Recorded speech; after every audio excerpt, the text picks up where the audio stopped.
ಜಿ5 ಇರುವಾಗ ನೀವು ನಿಮ್ಮ ನೆಚ್ಚಿನ ಶೋಗಳನ್ನ ಎಂದಿಗೂ ಮಿಸ್ ಮಾಡಿಕೊಳ್ಳುವುದಿಲ್ಲ. ಅದು ಸಂಪೂರ್ಣ ಉಚಿತವಾಗಿ. ನಿಮ್ಮಿಂದ ಸಾನೇ ಉಪಕಾರ ಆಯಿತು. ಗುರುತು ಪರಿಚಯ ಇಲ್ದಿರೋರು ಅಂತ ನಮ್ಮನ್ನು ಕೈ ಬಿಡದೆ ಕಾಪಾಡ್ತಾರೆ. ನಿಮ್ಮ ಋಣನ ಹೆಂಗ್ ತೀರಿಸೋದು ಅಂತ ಗೊತ್ತಾಯ್ತಾ ಇಲ್ಲ.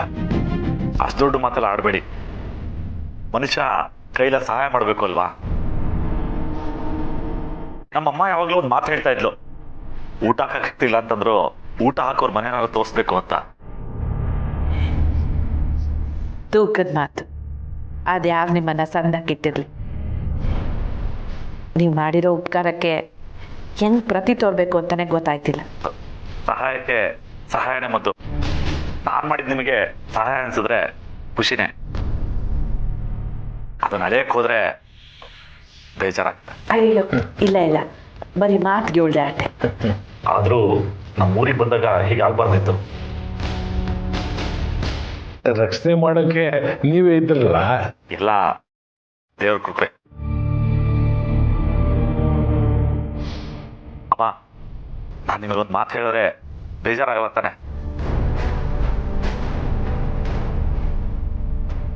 ಅಯ್ಯಯ್ಯೋ, ಬೇಜಾರು ಯಾಕೆ? ಅದೇನು ಅಂತ ಹೇಳು.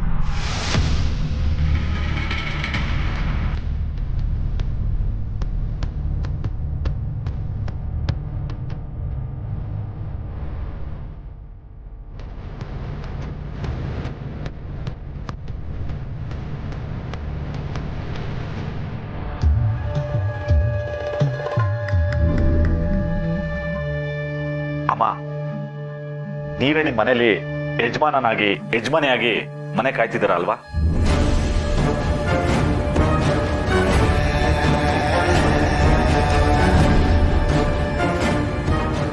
ಮನೆ ಚಿಂತೆ, ಮಕ್ಕಳ ಚಿಂತೆ, ನಿಮ್ ನಂಬ್ಕೊಂಡವ್ರ ಚಿಂತೆ ಕಮ್ಮಿ ಆಗ್ಬೇಕು ಅಂತಂದ್ರೆ ಏನ್ ಮಾಡ್ಬೇಕು ಹೇಳಿ?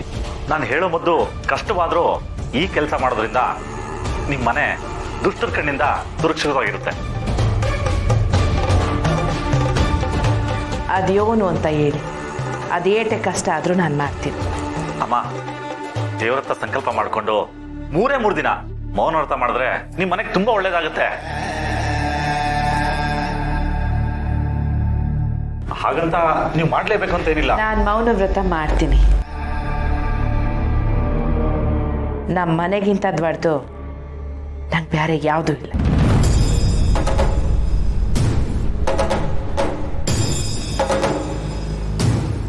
ಯಾಕವ ಸ್ನೇಹ, ಹುಷಾರಾಗಿದೆಯಾ ಅಲ್ವೇ?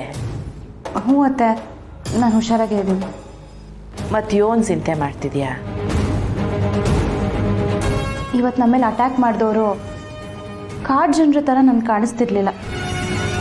ಶ್ರೀ, ನೀವೇ ಯೋಚನೆ ಮಾಡಿ, ಅವ್ರು ಹಾಕೊಂಡಿದ್ದ ಬಟ್ಟೆ, ಅವ್ರು ಮಾತಾಡ್ತಿದ್ದ ರೀತಿ ಹೇಗಿತ್ತು ಅಂತ. ನೀವು ಹೇಳೋದು ಅದ್ಯಾರೋ ಯೋನು, ಆದರೆ ಇನ್ಯಾರೋ ಸಹಾಯ ಮಾಡಿದ್ರು ಅಲ್ವೇ? ಅವ್ರುಗಳ ಕಾಡು ಜನರು ಅಲ್ವೋ? ಆದರೆ ನಾವೆಲ್ಲರೂ ಅಪಾಯದಿಂದ ಪಾರಾದ್ವಿ ಅಲ್ವೇ? ಆದರೂ ಅವ ಈ ಊರ್ನವ್ರಿಗೆ ನಾವೇನು ಗೊತ್ತು? ನಮ್ಮ ಯಾಕೆ ದಾಳಿ ಮಾಡಿದ್ರು? ಹಿಂಗ್ ಯೋಚನೆ ಮಾಡಿದ್ರೆ ದೇವ್ರನ್ನ ನೋಡಕ್ ಬಂದಿರೋ ನಮ್ಗೆ ನೆಮ್ಮದಿ ಇರಾಕಿಲ್ಲ.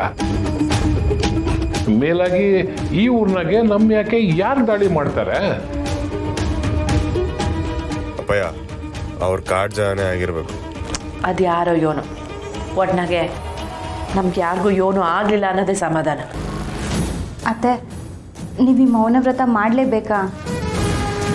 ಒಂದೊಂದು ಕಿತ್ತ ಅದ್ಯಾರು ಯಾರ್ಯಾರ ಬಾಯಿನಾಗೆ ಯೋನು ಏಳಿಸ್ತಾನೆ ಅನ್ನೋದೇ ಗೊತ್ತಾಗಕ್ಕಿಲ್ಲ. ಆ ಹುಡ್ಗನೂ ನಮ್ಗೆ ಒಳ್ಳೇದಾಗಲಿ ಅಂತಾನೆ ತಾನೇ ಹೇಳಿರೋದು. ನಾನು ಆಟಯ್ಯ ಒಂದು ಕ್ಷಣನೂ ಯೋಚನೆ ಮಾಡ್ದಂಗೆ ಒಂದೇ ಮನಸ್ಸಿಂದ ಒಪ್ಕಟ್ಟಿ. ಕೆಲವೊಂದು ಕಿತ ಮೌನದಾಗೆ ದ್ಯಾವ್ರು ಕಾಣಿಸ್ತಾನಂತೆ. ನಿಮ್ಗೆ ಒಪ್ಪಿಗೆ ಇದ್ರೆ ಸರಿ ಅತ್ತೆ. ಈಗಾಗಲೇ ತಡ ಆಗೈತೆ, ಹೋಗಿ ಮನಕಳಿ. ಒತ್ತಾರೆ ಬೇಗ ಎದ್ದೊಳ್ಬೇಕು.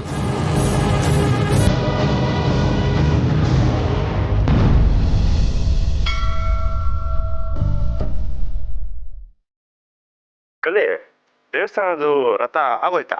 ಫೆಬ್ರವರಿಯಲ್ಲೇ ಮುಗ್ದೋಯ್ತು. ಮುಂದಿನ ಸತಿ ತಪ್ಪದೆ ಬರಬೇಕು. ಸರಿ ಸರಿ, ನಿಮಗೆ ದೇವ್ರ ಮೇಲೆ ಸಾರ ಭಕ್ತಿ ಅನಿಸಿದೆ ಅಲ್ವಾ?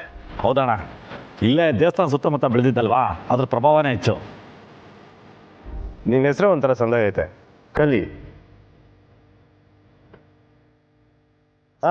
ನೀನ್ ಕಲಿ, ನಾನು ಕಂಟಿ. ಕಲಿ, ನಮ್ಮೂರ್ಗೂ ನಿಮ್ಮ ಅವ್ವನ್ನ ಮನೆಯವ್ರನ್ನೆಲ್ಲ ಕರ್ಕೊಬಾ. ಆಯ್ತಣ್ಣ. ಅಣ್ಣ, ಹುಣ್ಮೇಲಿ ಇಲ್ಲಿ ವಿಶೇಷವಾದ ಪೂಜೆ ಆಗುತ್ತೆ.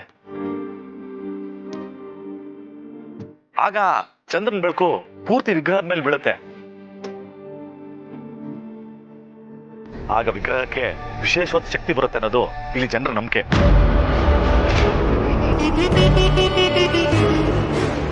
ಆ ಸಮಯದಲ್ಲಿ ಯಾರು ದೇವ್ರ ದರ್ಶನ ಮಾಡ್ತಾರೋ ಅವ್ರ ಜನ್ಮಾಂತರದ ಕರ್ಮ ಕಳೆಯುತ್ತಂತೆ. ಶಾಲೆ ತಿಳ್ಕೊಂಡಿದ್ದೆ ಕಣಪ್ಪ. ಅಮ್ಮ, ನೀವು ದೇವ್ರನ್ನ ಒಂದೇ ಮನಸ್ಸಿಂದ ಪ್ರಾರ್ಥನೆ ಮಾಡಿ ವ್ರತನ ಪ್ರಾರಂಭ ಮಾಡಿ. ನಾನು ಅತ್ತೆ ಜೊತೆ ಈ ಸಂಕಲ್ಪ ಮಾಡ್ಕೋಬೋದಾ?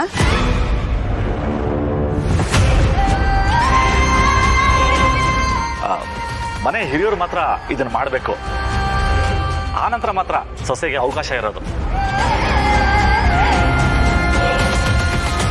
ಅಮ್ಮ, ನೀವು ಹರಕೆ ಮಾಡ್ಕೊಂಡಿದ ತಕ್ಷಣ ನಿಮ್ಮ ವ್ರತ ಪ್ರಾರಂಭ ಆಗುತ್ತೆ. ಯಾವುದೇ ಕಾರಣಕ್ಕೂ ಯಾವುದೇ ಸಮಯದಲ್ಲೂ ನೀವು ಮಾತಾಡೋ ಹಾಗಿಲ್ಲ. ಮಾತಾಡಿದ್ರೆ ಅನಾಹುತ ತಪ್ಪಿದ್ದಲ್ಲ.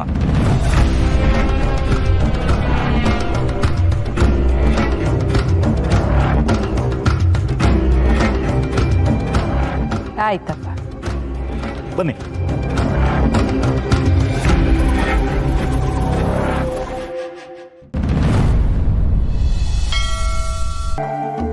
ಏನಪ್ಪ, ನಾನು ಈ ವ್ರತ ಮಾಡ್ಬೋದೆ? ಯಾಕಪ್ಪಾಜಿ? ಇಲ್ಲಿ ಗಂಟ ನಮ್ಮ ಬಂಗಾರ ನಮ್ಮ ಮನೆಗೋಸ್ಕರ ಜೀವನ ಸವಸೋಳೆ. ನಾನು ಅವಳು ಕಸದಾಗೆ ಸ್ವಲ್ಪನೂ ಭಾಗಿಯಾಗಿಲ್ಲ. ಈಗ ನೀನು ಹೇಳ್ದಂಗೆ ಮನೆಗೆ ಒಳ್ಳೇದಾಗ್ಲಿ ಅಂತ ವ್ರತ ಮಾಡ್ತಾವಳೆ. ಅದ್ರಾಗೆ ಭಾಗಿಯಾಗೋಣ ಅಂತ. ಬೇಡ ಅನ್ಬೇಡ ಬಂಗಾರ, ಈಸ್ಟ್ ವರ್ಷದಾಗೆ ಒಂದು ಅವಕಾಶ ಸಿಕ್ಕೈತೆ. ಅದು ದೇವ್ರ ಕಾರಣೀಯ.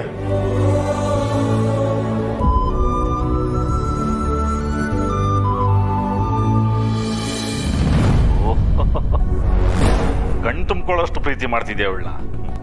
ಏಯ್, ಈ ಬಂಗಾರಮ್ಮನ ಸ್ಥಾನ ನಮ್ಮಮ್ಮ ಕೊಟ್ಟು ಭಿಕ್ಷೆ ಕೊಡೋ ಮುದಿಯ.